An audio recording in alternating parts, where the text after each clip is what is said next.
Hi friends, எல்லாருக்கும் வணக்கம். இந்தியாவும் ஆஸ்திரேலியாவும் ஐசிசி சாம்பியன்ஷிப்பில் ஃபஸ்ட்டு செமிஃபைனல் விளாண்டாங்க. இதில் விளாண்டு இந்தியா ஃபைனலுக்கு தகுதி பெற்றிருக்கு. ஆஸ்திரேலியாவை தோற்கடிச்சிருக்கு. போன வருஷம் 2023 வருஷம் ஃபைனலில் நம்ம ரொம்ப தோல்வி அடைஞ்சோம். இது எல்லாருக்கும் மனசை பாதிச்சிருக்கோம். அதுக்கு பழி தீர்க்கிற மாதிரி ஆஸ்திரேலியாவை செமிஃபைனலில் ஜெயிச்சு ஃபைனலுக்கு போயிருக்காங்க. இது ரொம்ப பெரிய விஷயம். இப்போ இது வந்து ஃபைனலில் போய் நம்ம ஜெயிக்கிறோமோ இல்லையோ, அந்த செமிஃபைனல் தான் நமக்கு ஃபைனல் மாதிரி. இதுவே நம்ம கப்பு அடித்த மாதிரி ஒரு பெரிய ஃபீலிங்கை கொடுக்குது. இனிமேல் வந்து யார் ஜெயிச்சாலும் பரவாயில்ல, சவுத் ஆஃப்ரிக்காவோ நியூசிலாந்து ஜெயிச்சாலும் பரவாயில்ல. ஏன்னா அவங்க இது வரைக்கும் எந்த கப்பும் ஐசிசி நடத்துறதுல கப்பு வாங்கினதில்லை. இதில் அவங்க கப்பு வாங்கினா கூட பரவாயில்ல. ஆனால் இப்போ நம்ம ஆஸ்திரேலியாவை தோற்கடிச்ச பாருங்க, அதுதான் பெரிய வெற்றி. இதுதான் எல்லோரும் கொண்டாடிக்கிட்டு இருக்காங்க. இந்த வெற்றி பெற்றதில் பார்த்தீங்கன்னா, அந்த ஒரு ஆஸ்திரேலியா கேப்டன் ஸ்மித் வந்து ஒரு நாள் போட்டியிலேருந்து விலகிறேன்னு சொல்லி அறிவிச்சிருக்கிறாரு. இந்த தோல்வியோட வழி தாங்காமல் அறிவிச்சிட்டார் போல இருக்கார். துபாயினுடைய ஆடுகளம் பார்த்திங்கன்னா கொஞ்சம் மெதுவான ஆடுகளம் அப்படின்னாலும், ஸ்லோ பிச்சுனாலும் இதில் வந்து ஸ்பின்னர் வச்சு விளையாண்டா சீக்கிரம் ஜெயிச்சிடலாம் அப்படிங்கிறதுனால நம்ம வந்து 4 ஸ்பின்னர் வச்சு விளையாடுறோம் அப்படிங்கிற மாதிரி அவங்களும் 4 ஸ்பின்னர் வச்சு இறங்கி விளையாண்டாங்க. ஆனால் வந்து பார்த்திங்கன்னா அந்த பந்து அந்தளவுக்கு திரும்பலை.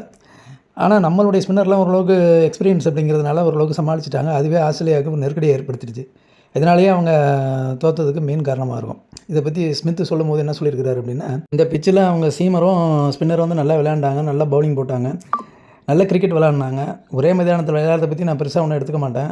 ஆனால் அவங்க நல்லா விளையாடிருக்காங்க. இந்த வெற்றிக்கு அவங்க மிகவும் தகுதியானவங்க அப்படின்னு சொல்லியிருக்கிறாரு. அவங்க விளையாடிட்டு இருக்கும்போது 2 விதத்தை ரொம்ப கட்டுப்பாட்டில் தான் நாங்களும் வச்சுருந்தோம். ஓரளவுக்கு கஷ்டப்பட்டு நெருக்கி கொண்டு வந்தோம். ஆனால் கடைசியில் பார்த்தா கேஎல் ராகுலும் கிருத்திக் பாண்டியாவும் சேர்ந்து ஆட்டத்தை முடிச்சு வச்சுட்டாங்க. இதுவே வந்து அவங்க வெற்றி அடைக்கிறதுக்கு முக்கியமான காரணமாக ஆயிடுச்சு அப்படின்னு சொல்லியிருக்காரு. மேலும் பார்த்தீங்கன்னா அந்த ஸ்மித்து என்ன சொல்லியிருக்காரு அப்படின்னு கேட்டிங்கன்னா, ஸ்டாக் கமின்ஸ் அவங்களுடைய காயத்தினால இந்த போட்டியில் விளையாடாமல் போனதுக்கும் நாங்கள் தோற்றதுக்கு காரணம் அப்படின்னு சொல்கிறாரு அவர். அப்புறம் இருந்தாலும் எங்கள் பவுலர்கள் நல்லா தான் வேலை செஞ்சாங்க. இருந்தாலும் அவங்க பேட்டிங் ரொம்ப சிறப்பாக இருந்ததுனால அவங்க ஜெயிச்சிட்டாங்க.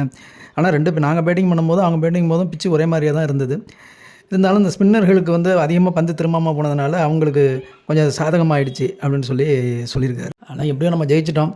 ஆனால் இதில் பார்த்தீங்கன்னா ஒரு விஷயம், நம்ம ரோஹித் சர்மா வந்து டாஸ் போடும்போது அவர் இதுலேயும் 14வது தடவையாக தோற்றுருக்காரு அப்படின்னு சொல்கிறாங்க. இது வரைக்கும் எந்த கேப்டனும் இது வரைக்கும் அதிகமாக தோற்றதில்லையா. அந்த பிரையன் லாரா இருந்தார் பாருங்கள், வெஸ்ட் இண்டீஸ் கேப்டன், அவர் 12 தடவை தோற்றுருக்காராம். அதையும் தாண்டி இவர் வந்து 2 தடவை எக்ஸ்ட்ரா போய் 14 தடவை தோற்றுருக்கிறதா சொல்கிறாங்க. இதில் ரெக்கார்ட் பண்ணியிருக்காரு நம்ம ரோஹித் சர்மா. ஆனால் இத்தனை தடவை தோற்றும் அவர் ஜெயிச்சிடுறார். அதனால் அவர் டாஸில் ஜெயிக்கிறத விட தோற்கிறது நல்லதுன்னு நான் நினைக்கிறேன். டாஸில் தோற்று போட்டியில் ஜெயிக்கிறது ரொம்ப ரொம்ப நல்லதாக இருக்கும். இவங்க நம்ம போட்டி விளையாண்டுருக்கும்போது பார்த்திங்கன்னா எப்படியும் ஜெயிச்சிருவாங்கன்னு நமக்கு தெரியும். இருந்தாலும் அந்த கடைசியில் ஒரு விறுவிறுப்பாக இருந்தது. கடைசியில் அந்த நம்ம ஹிருத்திக் பாண்டியா வந்து 2 சிக்ஸர் அடிச்சார் பாருங்க, அதோடய போட்டி முடிஞ்சு போச்சுன்னே சொல்லலாம். அவர் அந்த 2 சிக்ஸர் அடித்து போட்டியை வந்து நம்ம கைக்கு கொண்டு வச்சுட்டார் அவர். இந்த போட்டி அவ்வளோ சுபமாக முடிஞ்சிட்டு, நம்ம ஆரம்பிக்கும் போது பார்த்திங்கன்னா ஆஸ்திரேலியா அப்படின்ட்டு ஒரு பயமாகவும் இருந்தது. இருந்தாலும் நம்ம டீமில் இருக்கவங்க நல்லா விளையாண்டு இந்த போட்டியை ஜெயிச்சிருக்கிறாங்க.